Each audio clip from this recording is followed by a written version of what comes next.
आपको प्रश्न पूछना है तो यह पूछिए कि इस ऑपरेशन में क्या हमारे जाबाज सैनिकों को कोई क्षति हुई है, तो उसका उत्तर है नहीं।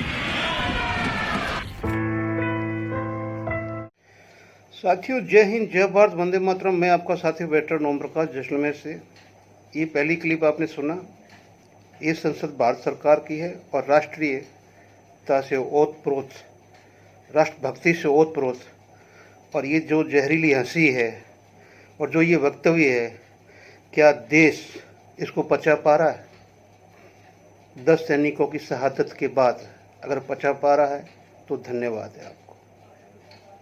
आज हम अपने मंथन में शहीद और सरकार, पे कमीशन, कम्यूट और रिकवरी, इन पे बात करेंगे। और शहीद के लिए कुछ क्लिप डाली है जो आपको वेरीफाई करती है कि ये शहीद हुए हैं ओपी सिंदूर के अंदर। क्लिप ज़रूर देखें। पे कमीशन की भी क्या ऑर्डर्स आए हैं, ठीक है ना, क्या मेमोरेंडम ऑफिशियल निकला है, वो भी आप ज़रूर देखें। 2 मिनट खर्च करें, ठीक है ना। कम्यूट का भी क्या है आप देखें, आपको समझ में आएगा। और रिकवरी के लिए जो एक नियमावली है उसके ऊपर थोड़ी बात करूंगा। तो धन्यवाद।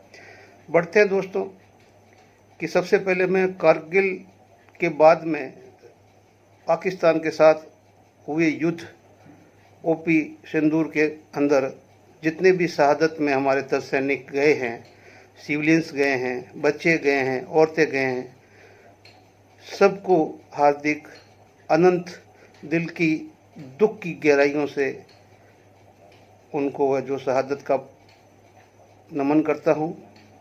और वो हमारे शहीद अमर रहे, उनके परिवारों के प्रति संवेदनाएं हैं। और साथ में बड़े दुख के साथ कहता हूँ कि हम उस देश के वासी हैं जो आज़ादी के पहली बार किसी सरकार ने एक सूबेदार मेजर से लेके एनसीयू से लेके नीचे, आज इसमें अगर अफसर होते तो कोई अधिकारी, मुझे यही समझ में नहीं आ रहा कि कैसे भारत के सेना अधिकारी ने, मतलब सीडीएस ने, डीजीएमओ ने, क्या भारत सरकार को रिपोर्ट नहीं दी कि हमारे ये 10 सैनिक शहादत को प्राप्त हुए हैं शेलिंग में, कश्मीर में, उधमपुर एयरपोर्ट पे, कहाँ कहाँ कैसे कैसे। जब हम जैसे सामान्य नागरिक के पास में, जो हम पेंशन आए हुए थे, हम इस सूचना को इकट्ठी कर सकते, तो सरकार के लिए क्या ये मुश्किल है कि शहीद हुए कि नहीं हुए? और सेना के लिए मुश्किल था क्या? डीजीएमओ ने पर डे हमारी जो युद्ध की, या हमारा जो सीआई ऑप्स होता है, तो सीआई ऑप्स के अंदर भी आप सब सैनिकों को पता है कि शाम को, रात को 10 बजे एक स्ट्रिप जाती है कमांड के थ्रू, अपने फॉर्मेशन के हेडक्वार्टर के through chief of army staff के पास में। उस दिन के 24 आवर्स की स्ट्रिप जाती है कि आज ये हुआ है। और उस स्ट्रिप के अंदर सब कुछ लिखा होता है, गोला बारूद से लेके और जख्मों से लेके, जख्मी से लेके शहादत प्राप्त करने वाले, चाहे वो ऑपरेशन में हो और चाहे युद्ध में हो,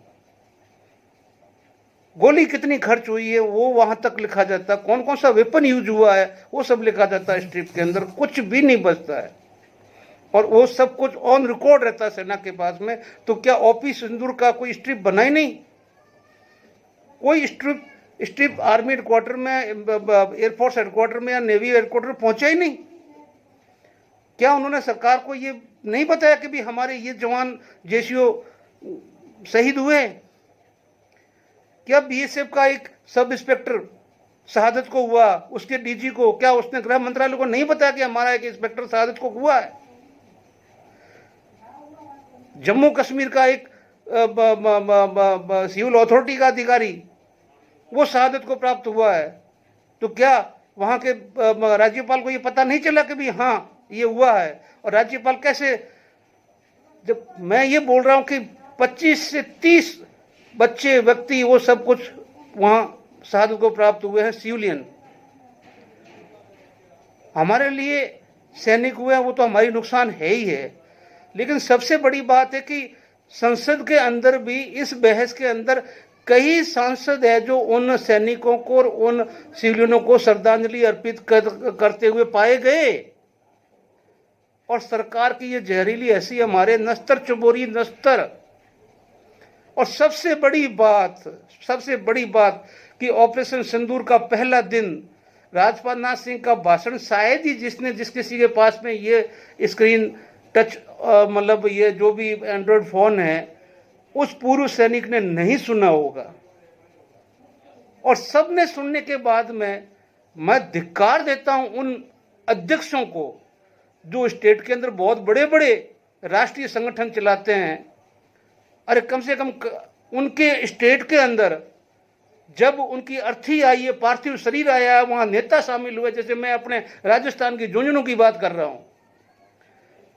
धन्य हो हमारे राजस्थान के ही जो हमारा एक राजस्थानी चैनल है और वो चैनल डिस्ट्रिक्ट वाइज अपनी टीम भेजता है और वो चैनल जाके झुंझुनू में उस माता से मिलता है जिसका एक बेटा एयरफोर्स में और वो भी सार्जेंट रैंक का शहादत को प्राप्त होता है। माँ की दर्द वेदना सुनना 2 मिनट का ही है। सुनना कि मुझे इस जगह खड़ा करो उस रक्षा मंत्री के सामने, उसका जुबान काट लूंगी।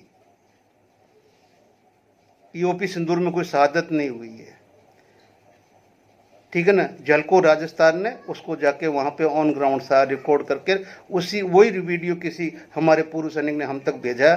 और मैं ये कहना चाहता हूं कि जब सारे प्रूफ आपके सामने हैं तो जो आप लोग बड़े बड़े जो हमारे अधिकारी बन के बैठे हैं पूर्व सैनिकों का, जिसको हमने आप लोगों के हाथ में अपने जो डोर दी हुई है, तो फिर ये काम कौन करेगा भाई? ये काम कौन करेगा? राजस्थान का वो एक हुआ, उसकी रिपोर्टिंग और उसकी माँ ने क्या कहा, रक्षा मंत्री को मेरे सामने लाओ या मुझे लेके जाओ, मैं उसकी जुबान काट लूंगी। मेरे 3 बच्चियों के बाद में मुझे एक बच्चा प्राप्त हुआ था। बच्चियां तो अपने घर में हैं। मैं अकेली अब इस खंडहर में सुनसान भूतहा बंगले में रह रही हूँ क्योंकि मेरा बच्चा चला गया। किसके लिए जीऊँ? अभी रक्षाबंधन आया था, उन तीनों बहनों का क्या होगा? क्या थोड़ी सी भी संवेदना बची हुई है भारत सरकार में, या भारत सरकार के किसी मंत्री में, किसी प्रधानमंत्री में, किसी अंधभक्त में? और ये 10 बोडियां जो आई है वहां से हर स्टेट में गई है, उसका सभी वही प्रोसीजर चला जो हमेशा चलता आ रहा है कि दाह संस्कार सैनिक संस्कार के साथ में हुआ है, सम्मान के साथ हुआ है। और सब कुछ पता होते हुए किसी ने भी सोशल मीडिया के ऊपर, कम से कम अरे इतने ग्रुप बने हुए हैं, आप लोग कम से कम एक वीडियो बना के उस घर का भी डाल देते तो सोशल मीडिया के अंदर हमारे पास में सब कुछ होती है उनकी जो और ये बड़े बड़े जो हमारे डॉलर प्राप्त करने वाले यूट्यूबर्स, आपको ही बोल रहा हूं कि शर्म से डूब मरो चलू भर पानी के अंदर। अगर आपको पता नहीं है कि 10 सैनिक शहादत को हुए हैं तो चाटो जाके उनकी नीचे से, और नहीं तो इकट्ठा करो उनका डाटा और अपने अध्यक्ष को दो। आप सैनिक हो तो, चाहे यूपी का हो, चाहे एमपी का हो, चाहे राजस्थान का हो, कहीं का हो, कि भाई लिख सरकार को कि ये बंदा मेरा शहादत को गया, तुम कैसे इसको इनकार कर रहा है?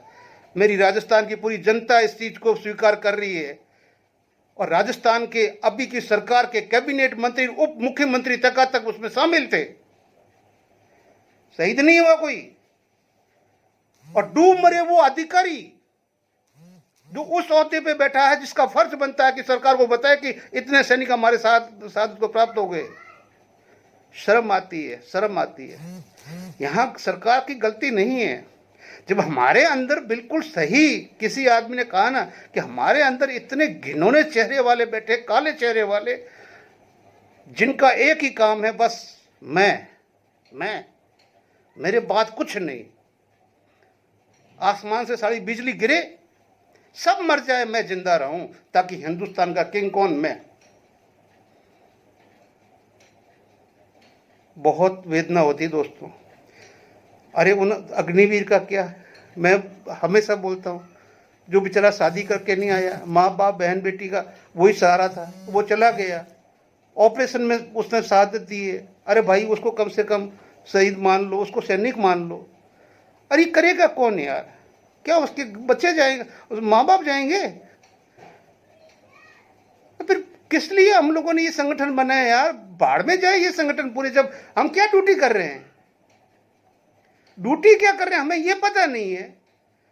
झुंझुनू जैसी मतलब वो धरती जिसके हर एक घर में 1 2 3 3 शहीद है और 7 पीढ़ी के शहीद है, कैसे सहन कर लिया? कैसे एक्शन नहीं हुआ? अभी तक तो कोर्ट केस हो जाना चाहिए था इसका,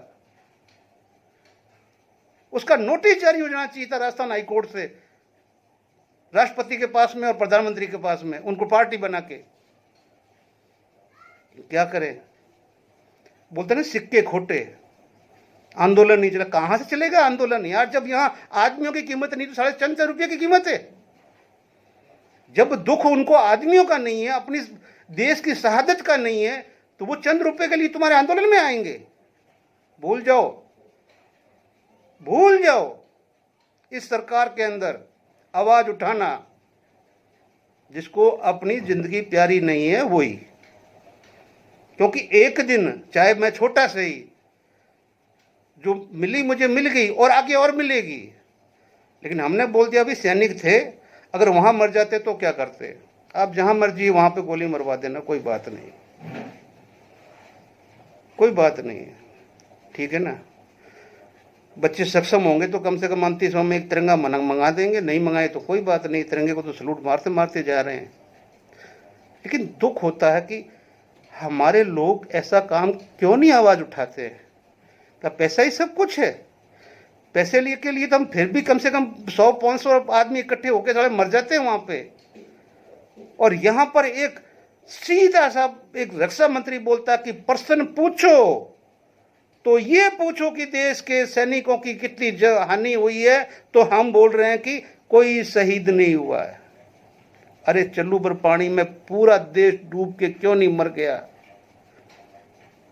ट्रंप ने नहीं बोला कि मैंने सीज फायर कराया। मोदी जी, हम आपसे बोल रहे हैं कि आपने फिर सीज फायर क्यों किया? तो 10 तारीख की रात और 11 तारीख को हमारे 10 सैनिकों की शहादत का बदला हमारी सेना लेती, लेकिन उसके दुश्मन तुम थे, तुम राजनीति इच्छा, पहले विमान गिरवाए मरवाए, जिसको प्रूव कर रहे हैं हमारे फौज के सीनियर अधिकारी, खुद सीडीएस। जब सीडीएस ने एक बार बोल दिया कुछ विमान गिरे हैं तो गिरे हैं, तुम उल्टे लटक जाओ, मत बोलो, जनता को मत बताओ।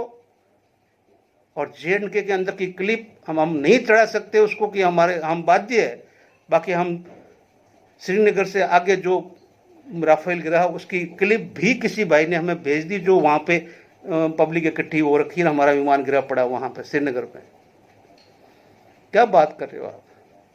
बहुत कुछ अंदर पड़ा, लेकिन सब डाल नहीं सकते। इसलिए दोस्तों, आपको सबको आवाज उठानी पड़ेगी इन शहीदों के लिए। नहीं तो वो जो माँ बोल रही है ना कि मैं पैसा नहीं मांग रही हूँ, मैं 3 महीने से इंतजार कर रही हूँ कि मेरे बेटे की शहादत का एक सर्टिफिकेट तो आ जाए जिसको देख के मैं जी लूँ। खैर, अब आते हैं पे कमीशन के ऊपर। क्लिप लगी हुई दोस्तों, देख लेना। और यहाँ एज ए मतलब छोटा मोटा, अगर मैं क ख ग ABCD बिगर लॉयर की जानता हूँ, तो मुझे इतना पता है कि जब तक नोटिफिकेशन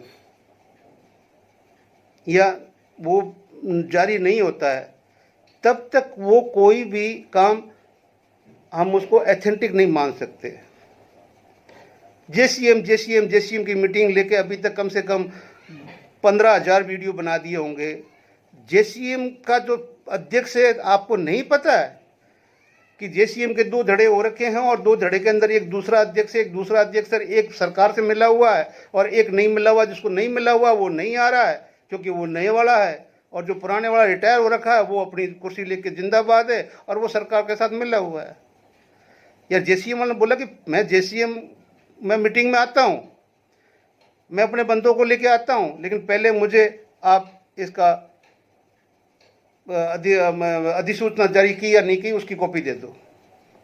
अधिसूचना जारी की है तो मैं आता हूं। जब अधिसूचना जारी नहीं की तो कौन सा पे कमीशन भाई? कौन सा पे कमीशन?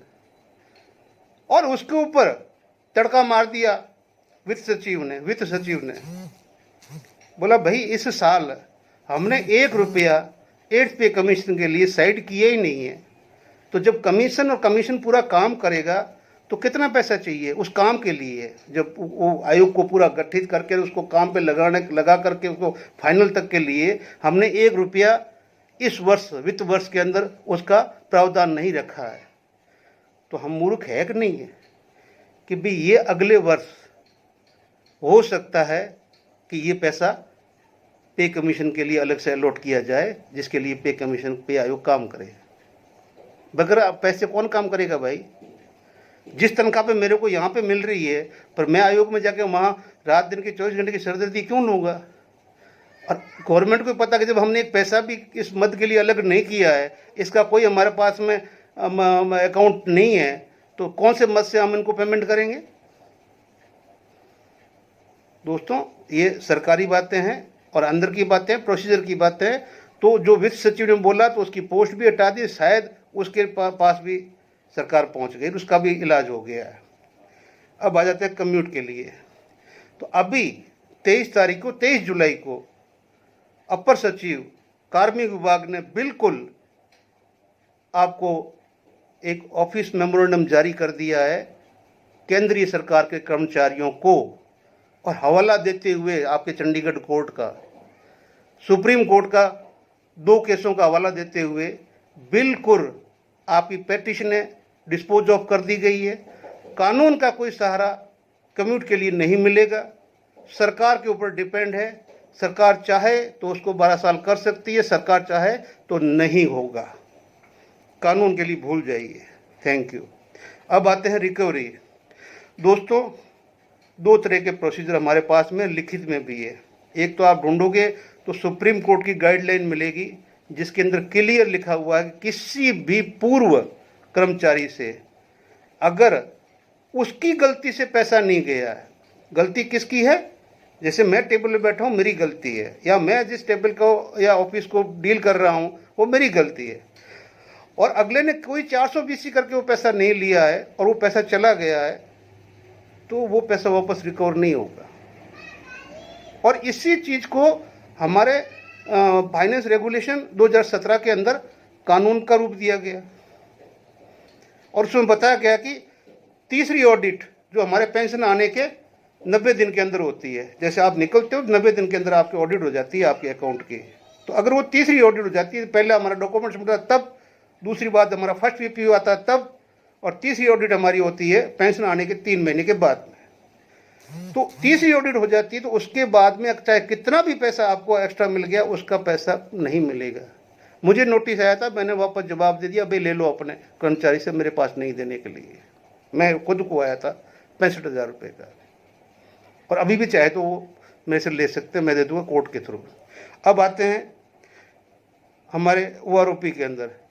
तो जो OROP का ऑथेंटिक लेटर है, ठीक है ना, 15 जुलाई का 7-9 अपना सितंबर का 2015 का, उसके अंदर बिल्कुल नोट में लिखा गया है कि किसी भी OROP के अंदर जिसकी हायर है उस हायर को टच नहीं किया जाएगा। अगर 4 रुपये ज़्यादा है तो रहेंगे, उसको डाउन में नहीं लाया जाएगा। जब उसका समय आएगा अपने आप वो डाउन में आ जाएगा और मर्ज हो जाएगा। भाई जितनी ज़्यादा होगी तो हो सकता है तब तक उसको OROP ना मिले, लेकिन उसको डाउन एजेंसी नहीं करेंगी। अब पता नहीं, बंदे को पता नहीं है कि उसके पेंशन के क्लाउज पीपीओ में चेंज हो रहे हैं। आर्मी रूल 13 के क्लाउज डाल के उसको वॉलंटरली शो कर रहे हैं। क्या क्या हो रहा है, लेकिन किसको बोले, कौन सुनेगा, किसको सुनाए, इसलिए चुप रहते हैं।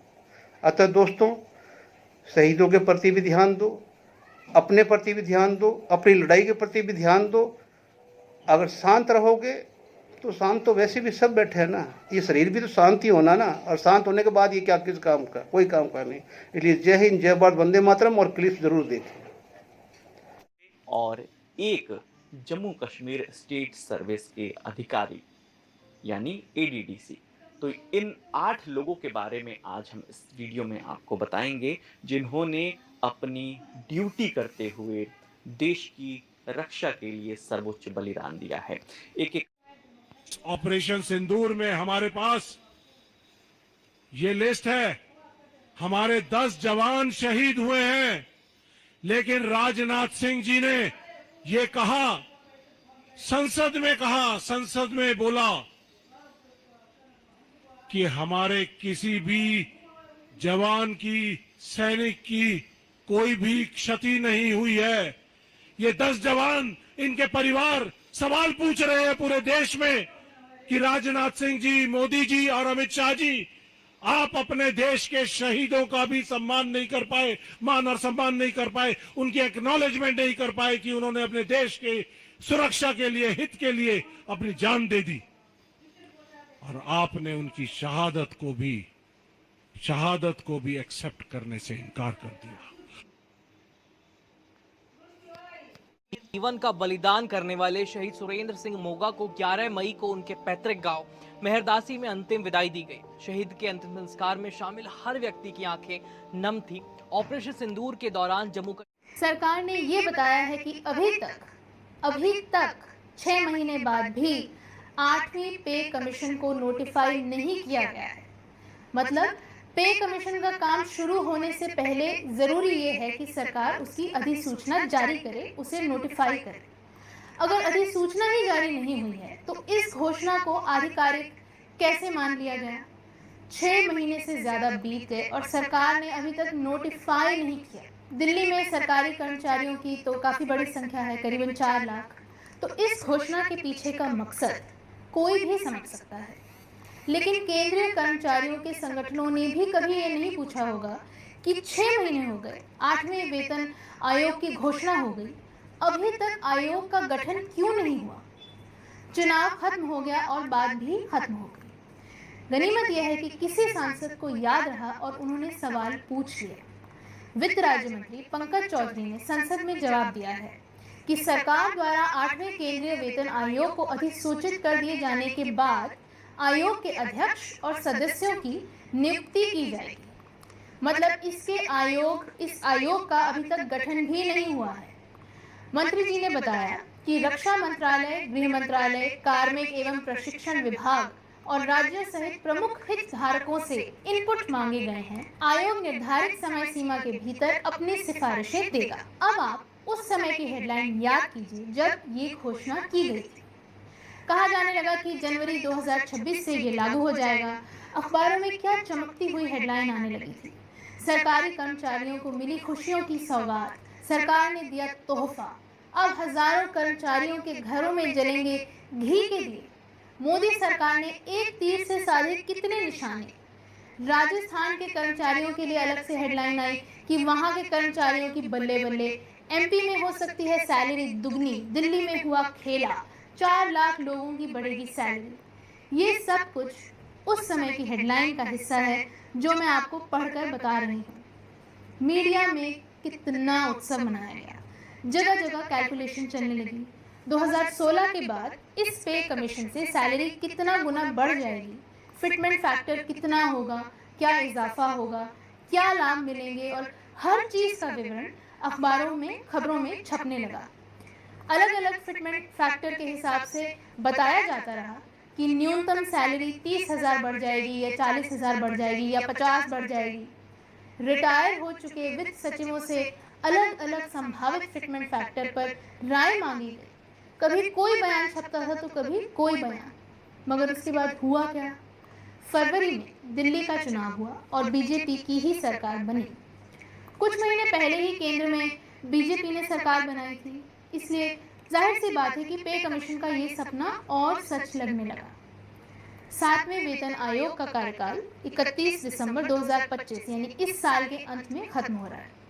इस वजह से यह अनुमान लगाया जा रहा था कि 1 जनवरी 2026 से 8वां वेतन आयोग लागू हो जाएगा।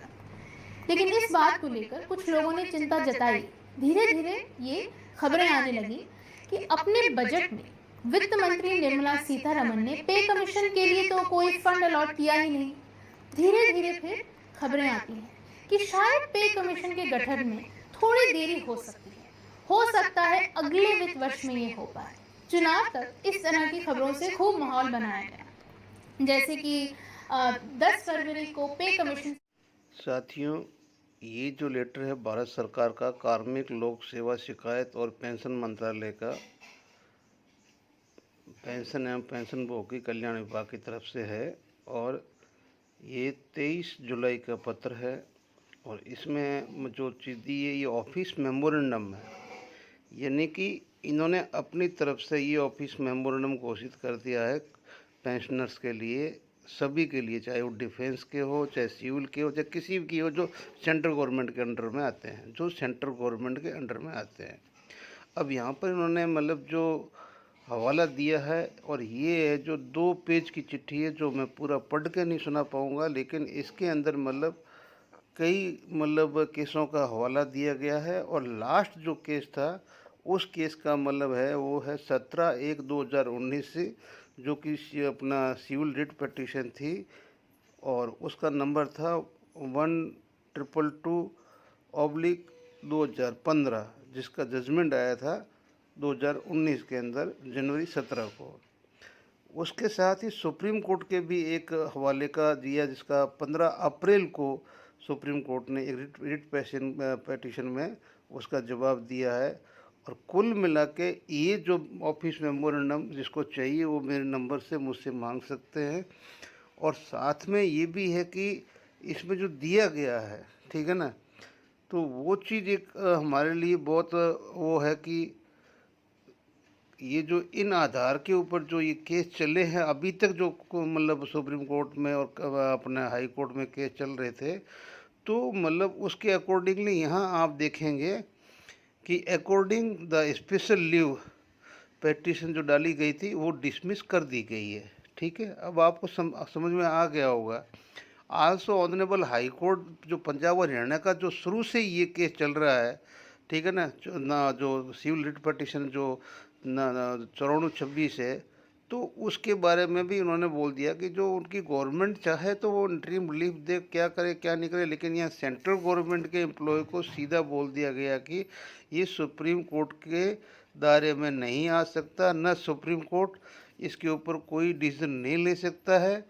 और इसके रिगार्डिंग सुप्रीम कोर्ट ने क्लियर बोल दिया है कि registration period of commuted pension is to be decided by the government, ठीक है ना। और ये 24 तारीख का साइन किया हुआ सोनिका खट्टर अवर सचिव भारत सरकार का पत्र है। तो इससे आप समझ जाइए कि अगर आपके नसीब बढ़िया है और अगर सरकार कंसीडर कर लेती है तो पे कमीशन में ही इस चीज़ का समाधान हो सकता है। बाकी कानून के दरवाजे इस केस के लिए बंद हो चुके हैं। धन्यवाद। जय हिंद, जय भारत। पूरी रात लगे रहे, हम तैयारी करते रहे पूरी रात, पूरा मोहल्ला, बच्चा, चाचा, बेटा सब लगे थे। हम दुख था लेकिन हमें खुशी भी थी साथ कि हमारे देश के लिए जवान शहीद हुआ, लेकिन हमें दुख होते पूरी रात हम लगे रहे इसकी तैयारी की। सब नेताजी आए यहाँ आकर के वो भाषण कर दिया, ये भाषण कर दिया, हमारा हवा लूट ले गए और बाद में बोलते शहीद हुआ नहीं। नमक तो दे दी नमक की मिर्च सगाई लगा दिया मार तो वो दिन सही सही दिन खड़े हो गए, मन पूरी रात नहीं बनी। क्या बोलूं मैं माता जी, हौसला रखो। क्या पर हौसला नहीं दे रहे बेटो, नहीं आदमी मैं तेरे नाम एक ली रह रही हूँ। भगवान फिर भी मिनट भी पीछे बढ़ गया, भगवान तो पड़े तो पड़े। मेरे के बोलेगा मैं के बोलूं, उनको टाइम है मेरा, आज मेरे बेटो ही खो दियो, फिर भी मैंने तेरे को कोई जी भी कौन काट सके। रक्षा मंत्री की भी टाइम मन ले जाके खड़ी कर दो, मैं जान देते हूँ कि जीभ काट लूं, मन बिजा ले जाके खड़ी कर दो। तो बेकार आदमी के बोल रहे दिन होश भी नहीं है, क्या बोलन कोई बिन रक्षा मंत्री बनाए कौन है। मैं तो उनको मन के बोलना के नहीं बोलना।